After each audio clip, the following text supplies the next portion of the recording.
Assalamualaikum warahmatullahi wabarakatuh.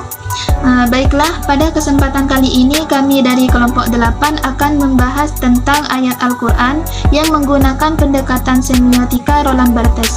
Adapun ayat yang diangkat yaitu pada surah Fatir ayat 28 yang berbunyi Bismillahirrahmanirrahim. Wa minan nasi wad dawabi wal an'ami mukhtalifun alwanuhu kadzalik innama yakhsyallaha min ibadihil ulama innallaha azizun ghafur. Shadaqallahul azim. Yang artinya demikian pula di antara manusia, makhluk bergerak yang bernyawa dan hewan-hewan ternak ada yang bermacam-macam warnanya. Di antara hamba-hamba Allah yang takut kepadanya hanyalah para ulama. Sesungguhnya Allah Maha Perkasa lagi Maha Pengampun.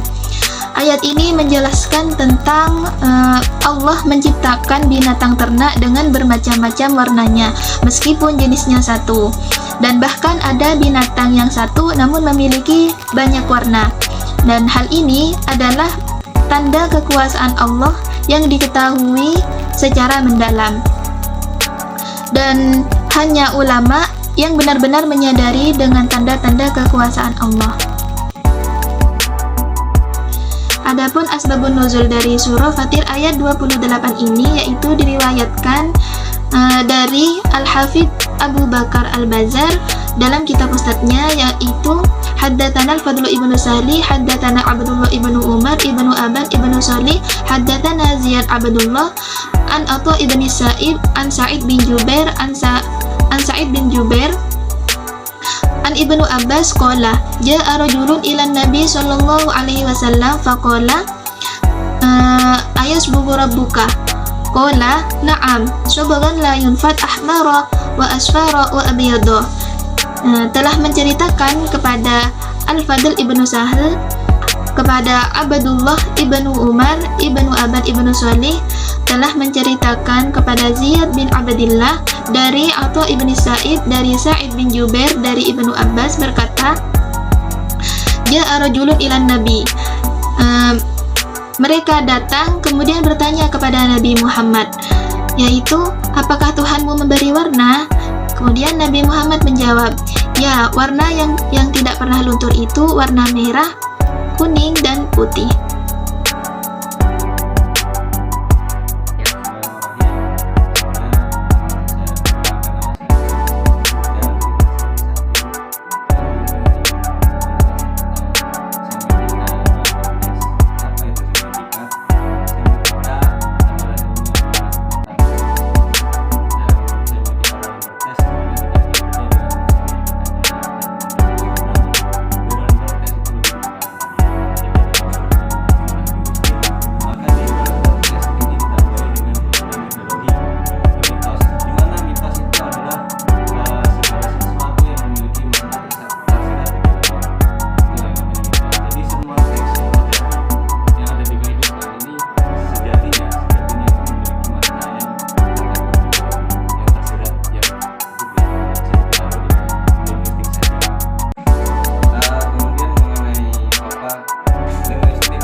kalau dikaji dari sisi linguistiknya, meja hijau merupakan meja hijau dalam penanda satu dalam sisi linguistik itu meja hijau merupakan sebuah mebel datar sebagai penyangga, mebel kayu. Kemudian dari pertanda meja hijau, dari pertandanya meja hijau itu merupakan salah.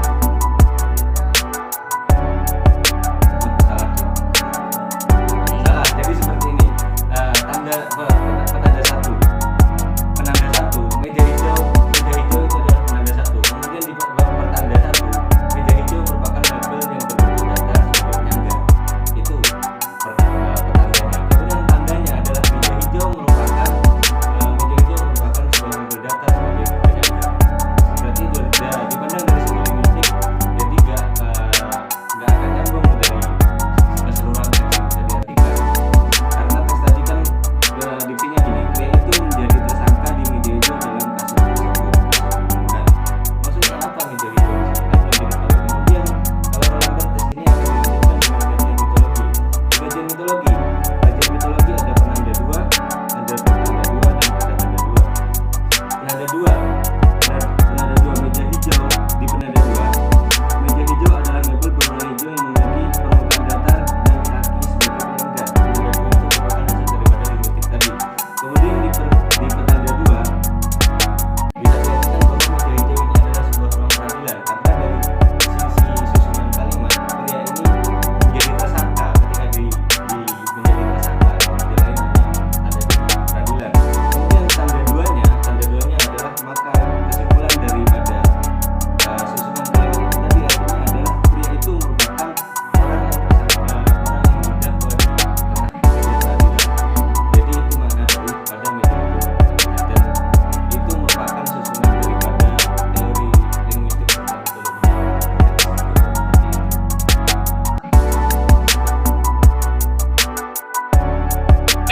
Mana ulama sendiri terambil dari kata isim fa'il alimun, yang berarti orang-orang yang mengetahui, yang mengikuti wazan alamah, yang berarti mengetahui. Sedangkan alimun jika memakai kata alimun, yang berarti dalam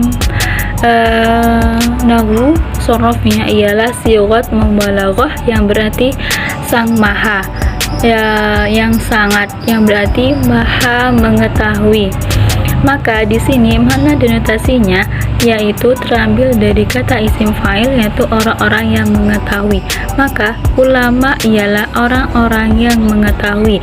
Sedangkan untuk tandanya di sini ialah kata ulama berasal dari kata orang-orang yang mengetahui. Sedangkan untuk petandanya ialah yang terambil dari tafsiran Muhammad Quraish Shihab, yang berarti ulama ialah orang-orang yang mengetahui tentang ayat-ayat kauniyah dan ayat-ayat kauliyah. Maka di sini petandanya ialah ulama adalah orang-orang yang mengetahui terhadap ayat-ayat kauniyah dan ayat-ayat kauliyah. Maka makna denotasi ialah ulama. Mana denotasinya dari kata ulama ialah orang-orang yang mengetahui terhadap ayat-ayat kauniyah dan ayat-ayat kauliyah. Sedangkan untuk mana metodologinya atau makna konotasinya, makna yang tidak sebenarnya ialah merujuk pada asbabul wurudnya. Ulama merupakan orang yang tidak hanya paham mengenai ilmu agama saja, melainkan paham juga mengenai ilmu-ilmu pengetahuan lainnya, sehingga pemahaman konotasi ulama tersebut tidak hanya berpacu kepada agama, melainkan secara luas. Kemudian dari pemahaman ilmu pengetahuan tersebut, Ibnu Khaldun juga mengatakan bahwa ilmu pengetahuan sendiri itu terbagi menjadi dua, yaitu yang pertama yaitu ilmu nakoliyah, yang mana ilmu ini berpacu kepada Al-Quran dan hadis. Kemudian yang kedua yaitu ilmu-ilmu akoliyah, yang mana ilmu-ilmu akoliyah ini berpacu kepada pemikiran. Contohnya yaitu ilmu-ilmu mengetahui ilmu mantik, ilmu fikih, atau ilmu ulumul hadis. Kemudian dari pemahaman tersebut mengenai makna ulama dapat dipahami bahwa ulama tidak hanya paham mengenai ilmu agama saja, akan tetapi mengetahui tentang ilmu-ilmu pengetahuan lainnya. Habermas menganggap bahwa hermeneutika merupakan proses memahami melalui dialektika, yang mana baginya suatu kebenaran dapat dicapai dengan melakukan komunikasi yang aktif tanpa melihat dari satu arah saja. Beliau menganggap atau memahami secara luas bahwa kebenaran dapat dicapai dengan melakukan komunikasi, yaitu dengan bertanya untuk mencapai suatu kebenaran yang ingin kita gapai. Kemudian Habermas menganggap bahwa komunikasi atau tindakan yang dilakukan secara komunikatif merupakan tindakan yang paling ideal untuk membentuk masyarakat yang merdeka, masyarakat yang independen, serta masyarakat yang bebas, yang mana dalam hal ini masyarakat bebas menggunakan komunikasi tersebut untuk mencapai suatu kebenaran atau suatu kebebasan mengenai tujuan hidup mereka sendiri. Kemudian dari melakukan komunikasi secara aktif tersebut, baik secara verbal atau maupun non-verbal, beliau mengatakan bahwa dalam hal ini dapat membentuk kesadaran kita, yaitu kesadaran secara kolektif, yang mana dalam komunikasi ini masyarakat itu dapat terhindar untuk melakukan pola komunikasi yang dimonopoli oleh pihak yang kuat dan pihak yang berkuasa, sehingga di sini Habermas itu menganggap bahwa dengan melalui komunikasi yang aktif itu kita dapat melakukan komunikasi kita merupakan hak yang wajib kita gunakan untuk mencapai suatu kebenaran yang kita inginkan. Kemudian dari pemahaman hermeneutika menurut Habermas dapat disimpulkan mengenai 4 poin. Yang pertama, bahwa hermeneutika Habermas ini dapat dikatakan sebagai komunikasi sosial kritik, yang mana pada pemikirannya yaitu termasuk lebih kepada media sosial. Seperti yang kita lihat, penggunaan media sosial itu dapat digunakan oleh kalangan apa saja tanpa melihat suatu kalangan tertentu. Kemudian poin yang kedua yaitu hermeneutika menurut Habermas ini yaitu lebih hidup serta bersifat terbuka, karena seperti yang dipahami tadi bahwa tidak hanya melihat satu arah saja. Menurut Habermas sendiri, tindakan komunikasi merupakan sesuatu tindakan yang sangat ideal bagi masyarakat karena itu berdampak untuk membuat masyarakat yang merdeka, masyarakat yang berwawasan luas, masyarakat yang independen, dan masyarakat yang berargumen dengan baik. Sesuatu masyarakat yang dapat berargumen dengan baik termasuk masyarakat yang merdeka, di mana sebuah masyarakat yang dapat berargumen dengan baik, maka masyarakat tersebut tidak akan pernah dimonopoli oleh orang lain. Masyarakat tersebut akan mendapat sebuah argumen sendiri tanpa harus dimonopoli oleh argumen orang lain. Maka di sini masyarakat tersebut merdeka terhadap pemikirannya mereka sendiri. Mereka tidak akan pernah terhasut oleh argumen orang lain, karena mereka memiliki argumennya sendiri dan mereka termasuk masyarakat yang merdeka. Adapun tindakan komunikatif Jürgen Habermas ini terbagi menjadi 4, yaitu tindakan teologis, tindakan normatif, tindakan dramaturgik, dan tindakan komunikatif. Tindakan teologis ini seperti kita itu ketika melakukan sesuatu ada tujuannya. Misal, saya haus, berarti saya harus minum. Jadi ada tujuannya. Yang kedua, normatif. Normatif ini tidak ada tujuannya, hanya berdasarkan norma-norma. Misal, saya itu disuruh dokter untuk minum di setiap menitnya, maka saya harus minum gitu. Jadi saya itu terpaksa karena mengikuti norma yang ada gitu. Terus yang ketiga, tindakan dramaturgik. tindakan dramaturgik ini dia itu hanya untuk pencitraan. Misal ya, saya ingin sholat ke masjid, Pak. Nah, kenapa? Ya biar kelihatan kayak Islam beneran gitu. Berarti itu termasuk yang dramaturgik. Nah, yang keempat, teori tindakan komunikatif. Tindakan komunikatif ini hasil interaksi dari dua orang. Misal ditanya, kenapa kamu kok bawa buku banyak? Iya, Pak, karena kemarin sudah ada musyawarah atau kesepakatan bahwa hari ini harus membawa buku banyak. Nah, itu. Jadi ada kesepakatan dari dua orang, bisa lebih. Mungkin saya cuma bisa memberikan dua contoh sekaligus akan saya analisis mengenai yang pertama adalah tentang komunikatif tentang tindakan komunikatif, dan yang kedua adalah tentang dramaturgi atau kepura-puraan. Yang tindakan komunikatif, di sini saya akan mencoba menafsirkan Quran surat Yusuf, yaitu Quran surat cerita mengenai cerita tentang seorang raja yang bermimpi unik dan kemudian dikomunikasikan kepada bawahannya untuk dimintai pendapat mengenai apa sebenarnya arti mengenai mimpinya tersebut. Ayatnya seperti ini.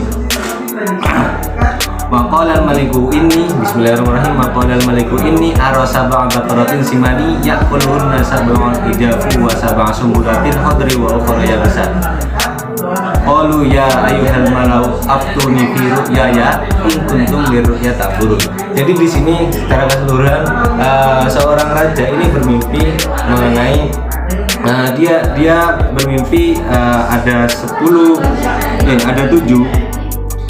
melihat 7 ekor sapi betina yang gemuk-gemuk dimakan oleh 7 ekor sapi betina yang kurus-kurus, dan 7 gandum yang hijau, 7 bulir lainnya yang kering, dan 7 bulir lainnya yang kering. Dan dia bingung mengenai apa sih artinya. Kemudian ini dikomunikatifkan ke para bawahannya, yang kemudian akhirnya bisa ditakwilkan oleh Yusuf mengenai apa sih sebenarnya arti dari mimpinya itu. Jadi di sini bisa dipahami bahwa seorang raja ini memberikan ruang bebas untuk semua orang, bagi semua orang untuk bisa menafsirkan apa sih mimpinya. Dia tidak egois untuk menafsirkan mimpinya sendiri, bahwa dia mimpi, ya ini mimpiku, aku sendiri yang menafsirkan bukan seperti itu, tapi dia lebih mengkomunikatifkan itu. Jadi itu dari sudut pandang dari Pendekar Bermas, dia merupakan termasuk orang yang tindakannya komunikatif seperti itu. Kemudian yang kedua, beda lagi dengan hal ini, tetap di surat Yusuf ini mengenai tindakan dramaturgi atau kepura-puraan. Ini juga ada di cerita pada saat saudara-saudara Yusuf itu telah membohongi ayahnya Yusuf. Di sana terdapat kepura-puraan, bahwa dijelaskan dalam ayat yang berbunyi waja'u abahum ayat berkun qalu ya abana inna dhahabana nastabiq qadrabna yusufa 'inda mata'ina fa akalahu dhibu. Di sana dia menjelaskan, saudara-saudaranya menjelaskan kepada ayahnya bahwa dia meninggalkan Yusuf di antara barang-barangnya, dan kemudian secara tidak sadar mereka tahu-tahu si Yusuf telah dimakan oleh seekor serigala. Padahal sejatinya ceritanya nggak seperti itu. Maka di situ bisa dinilai bahwa saudara-saudara Yusuf melakukan kepura-puraan agar tidak dimarahi oleh ayahnya, yang padahal di sana Yusuf telah dibuang ke sumur dan yang kemudian akan ditemu oleh seorang musafir. Jadi seperti itu penerapan hermeneutika Bermas untuk ayat yang ada dalam surat Yusuf. Cukup dari saya. Wassalam.